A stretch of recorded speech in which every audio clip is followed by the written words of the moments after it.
성경의 가장 깊은 계시 중 하나는 대부분의 신자들에게 숨겨져 있습니다.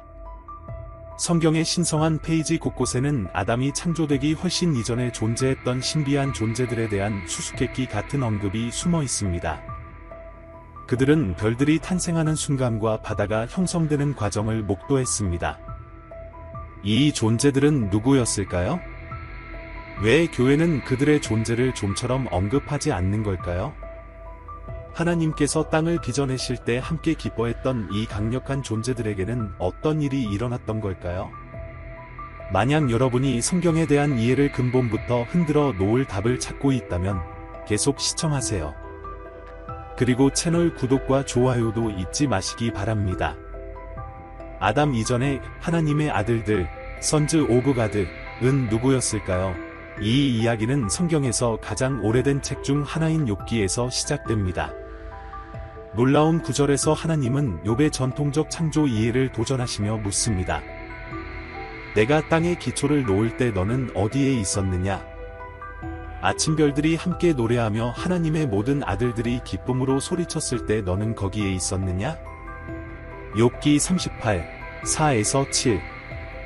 이 말씀이 드러내는 사실은 충격적입니다. 인류가 창조되기 훨씬 전에 이미 하나님의 아들들이라 불리는 존재들이 세상 형성을 목도했고, 단순히 지켜본 것이 아니라 바다를 일으키시고 산을 세우실 때 함께 환호했다는 것입니다. 성경 본문은 이 존재들이 누구인지 구체적으로 설명하지는 않지만, 창조의 새벽에 그들이 있었다는 사실을 분명히 증언합니다. 그들은 천상의 보좌에 접근할 수 있었고, 땅의 기초가 놓이는 순간을 직접 지켜보며 환호했습니다. 이 계시는 전통적 창조 서사를 뒤흔드는 질문을 제기합니다. 많은 이들은 성경이 하나님이 먼저 하늘과 땅을 창조하시고 그 다음 사람을 만드시는 이야기로 시작된다고 믿지만, 욥기의 이 구절은 그 전에 이미 영적 질서가 존재했음을 암시합니다. 고대 히브리 문헌들에서도 이 존재들을 인정했지만, 세월이 흐르며 이 이야기는 점점 흐려진 듯합니다. 왜 학자들은 이 주제를 꺼리게 되었을까요? 왜 세상이 태동하는 순간을 목도한 하나님의 아들들에 대해 우리는 좀처럼 듣지 못하는 걸까요? 아마 이 이야기는 더 깊은 무언가를 숨기고 있을지 모릅니다. 창조 질서에 대한 우리의 이해를 도전하는 무언가 말이죠. 본문은 천상의 위계, 스트럭처와 창조 초기부터 존재했던 의식적이고 활동적인 영적 공동체의 실제를 시사합니다. 그런데 하나님의 아들들에 대한 언급은 욥기뿐일까요? 다른 구절에서도 그 정체와 목적에 대한 단서를 얻을 수 있을까요? 그 답은 성경을 오래 연구한 이들조차 놀라게 할지도 모릅니다.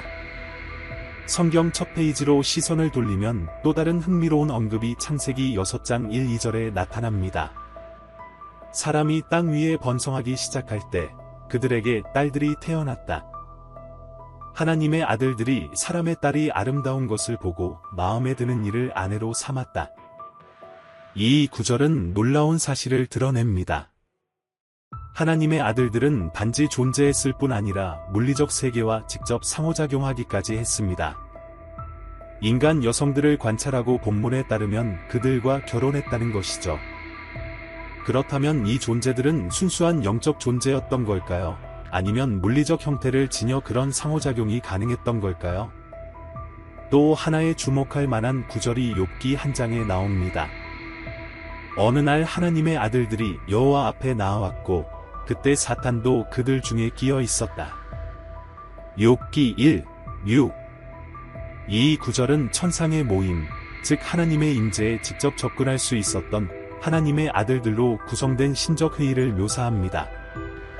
특히 눈길을 끄는 대목은 그들 사이에 사탄도 있었다는 점입니다. 이전부터 반역했음에도 불구하고 그때만큼은 여전히 천상에 들어올 수 있었고 여전히 하나님의 아들들 중 하나로 여겨졌다는 뜻이 됩니다. 시편 89편 6절에도 중요한 언급이 있습니다. 하늘에 누가 여호와와 비교될 수 있으며 위대한 자들의 아들들 벤 엘로임 중 누가 여호와와 같을 수 있느냐? 히브리어 원문에서 위대한 자들의 아들들에 해당하는 벤 엘로임은 다른 곳에서도 하나님의 아들들을 가리키는 동일한 표현입니다. 이 언어적 차이는 이 존재들이 단순한 천사와 구분되는 독특하고 높은 위계의 존재였음을 보여줍니다. 이러한 기록들은 벤 엘로힘의 존재가 성경 전반에 걸쳐 반복적으로 등장함을 시사하며 그들의 창조 질서 속 진정한 역할에 대한 흥미로운 질문을 제기합니다. 창조 이전부터 활동해왔고 이후에도 계속 존재했으며 창조주와 긴밀한 관계를 맺고 인간사에 개입한 때도 있었던 이 존재들은 과연 누구일까요? 왜 성경 서사의 중요한 순간마다 그들이 언급되는 걸까요? 그 진짜 역할은 과연 무엇이었을까요? 성경 연구를 깊이 진행하면서 우리는 이 수수께끼 같은 하나님의 아들들의 정체와 천상 질서 내 기능을 더 잘 이해할 수 있는 단서를 발견하게 됩니다. 수세기 동안 학자들, 신학자들, 연구자들은 이들의 존재를 설명하기 위해 다양한 이론을 제시해 왔습니다. 그중 세 가지 주요 해석이 두드러집니다. 천사 이론, 에인젤 시리. 가장 전통적인 설명은 하나님의 아들들이 인류보다 먼저 창조된 고위 천사들이었다는 관점입니다. 이 관점에 따르면 그들은 천상 보좌에 직접 접근할 수 있는 고위 천사들이며 신적 회의에 참여했던 존재들입니다. 외경인 에녹서에서는 감시자, 와처즈, 라 불리는 천사들이 지상에 내려와 인간 여성들과 결혼한 이야기를 상세히 다루고 있어 이를 뒷받침합니다.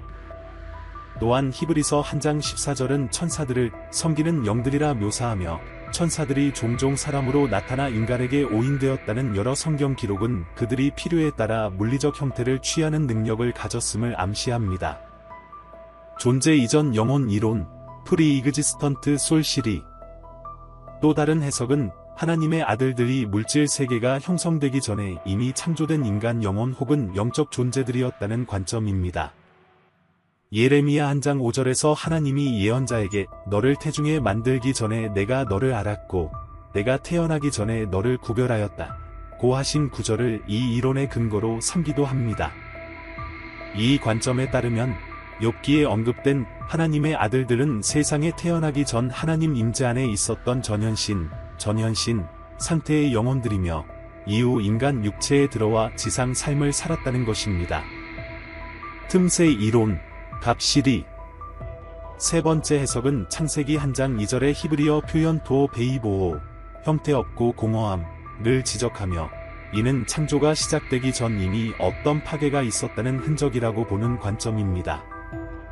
이 이론에 따르면 아담 이전에 이미 존재했던 창조가 어떤 이유로 파괴된 뒤 다시 재창조되는 과정이 창세기 한 장 2절 이후의 이야기라는 것입니다. 따라서 하나님의 아들들은 그 원시적 창조의 잔존 세력이었으며 인류가 창조된 이후에도 그들이 존재했다는 해석입니다. 일부 이론가들은 이 파괴를 루시퍼의 타락과 한 천사의 3분의 1 타락과 연관짓기도 합니다. 겔 28장, 사 14장 참조.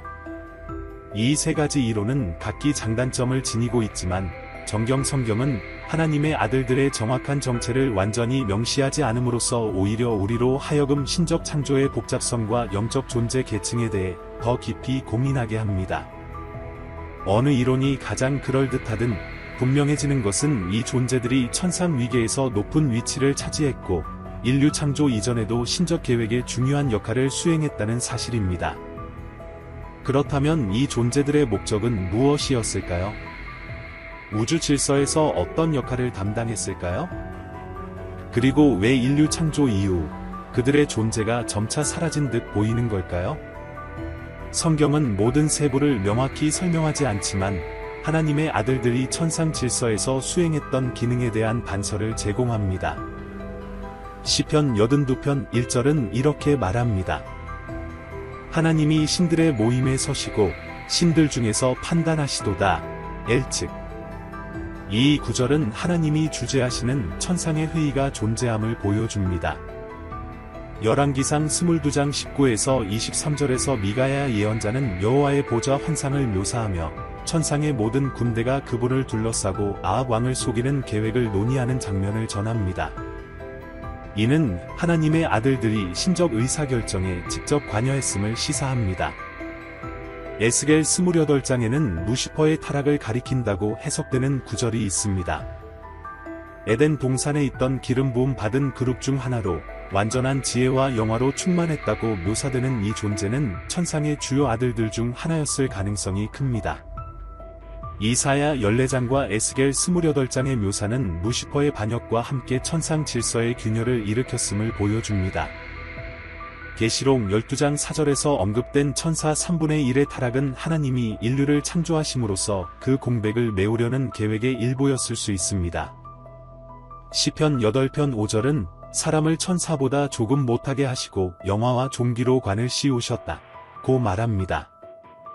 창세기 1장 28절은 하나님이 아담과 하와에게 땅을 정복하고 모든 생물을 다스릴 권세를 주셨다고 기록합니다. 이러한 권한 이전은 사탄이 인류에게 부여된 권세를 시기하게 된 배경이 되었을지도 모릅니다. 하나님의 주요 아들들 중 하나였던 그는 자기의 일부 지위와 능력이 흙으로 빚어진 존재들에게 넘어간 것을 보고 분노했을 것입니다. 그렇다면 창조 이전에 그렇게 적극적으로 활동했던 하나님의 아들들이 왜 인류 창조 이후에는 언급이 줄어든 걸까요? 한 가지 설명은 그들의 관리 기능 일부가 인류에게 이전되었기 때문일 수 있습니다. 한때 창조를 감독하던 주체들이 인류 창조로 인해 역할이 전환되면서 그들과 지상의 관계가 점차 멀어졌다는 해석입니다. 그러나 그 영향력이 완전히 사라진 것은 아닙니다. 단 10장 13절에서 하나님이 선지자의 기도의 응답으로 보낸 천사가 바사 왕국의 군주가 21일 동안 나를 막았다. 그때 미가엘이라는 주요 군주 중 하나가 와서 나를 도왔다고 말합니다. 이 구절은 땅의 왕국과 연결된 영적 세력들이 국가와 정부에 영향을 미친다는 사실을 시사합니다. 군주들, 프린시즈, 이라 불리는 이 존재들은 원래 하나님의 아들들 중 일부였으며 일부는 사탄 편에 서서 반역에 동참했을 수 있습니다. 이로 인해 신적 사자가 저항에 부딪히고 주요 군주 중 하나인 미가엘의 개입이 필요했던 것입니다. 사도 바울은 에베소서 6장 12절에서 이렇게 씁니다. 우리의 씨름은 혈과 육을 상대로 하는 것이 아니요 통치자들, 프린서펠러티즈, 과 권세들, 파워즈, 과 이 어둠의 세상 주관자들, 룰러즈 오브 더 다운니스, 과 하늘에 있는 악의 영들, 스피리추얼 위키드니스인 하이 플레이시즈를 상대로 하는 것이라. 이 구절은 여전히 인간 세계에 영향을 미치는 다양한 영적 권위 계층이 존재함을 보여줍니다. 이 호칭들은 앞서 하나님의 아들들로 지칭된 존재들과 동일한 계층을 가리키는 것으로 이해될 수 있습니다. 한편 인류는 창세기 1장 28절의 명령대로 땅을 관리하도록 위임받았습니다. 예수님은 내가 너희에게 뱀과 정갈을 밟으며 원적의 모든 능력을 제어할 권세를 주었다 고 선언하시며 룸 10시 19분 인간이 본래 지녔어야 할 권세를 회복시켜 주셨습니다. 요한계시록은 다가올 천년왕국에서 성도들이 하나님과 그리스도의 제사장이 되어 1000년 동안 함께 왕 노릇할 것이라고 말합니다. 이 약속은 한때 하나님의 아들들에게 맡겨졌던 관리 기능이 그리스도 안에서 구속된 자들에게로 전적으로 회복될 것을 암시합니다. 사도 바울은 고린도전서 6장 3절에서 훨씬 더 놀라운 관점을 제시합니다. 너희가 천사들을 심판할 것을 알지 못하느냐? 이 말씀은 미래에 믿는 자들이 천사들에 어쩌면 한때 하나님의 아들들이라 불렸던 존재들을 심판할 권세까지 가지게 될 것임을 암시합니다. 이처럼 위대한 우주적 서사의 결말이 가까워질수록 우리는 더욱 근본적인 질문에 다다릅니다. 우리는 인류로서 원래의 신적 목적을 완전히 이루고 있는가? 아니면 우리 역시 앞서왔던 하나님의 아들들처럼 실수를 반복하고 있는가? 이런 관점으로 성경 이야기를 보면 이는 단순한 인간 구원의 이야기가 아니라 우주적 드라마임을 알 수 있습니다. 이 드라마에는 세상의 기초를 목도한 존재들이 등장하며 오늘날에도 그 흐름에 영향을 미치고 있습니다. 그리고 어쩌면 이것은 우리가 이제 막 수면 위로 드러낸 신비일 뿐입니다. 창조의 비밀은 아직 우리가 완전히 이해하지 못한 채 우리를 기다리고 있을지도 모릅니다. 이 글이 여러분의 마음에 울림을 주었다면 다음 영상을 꼭 시청해주세요. 하나님의 은혜가 여러분의 여정에 늘 함께하기를 기도하며 곧 다시 뵙겠습니다.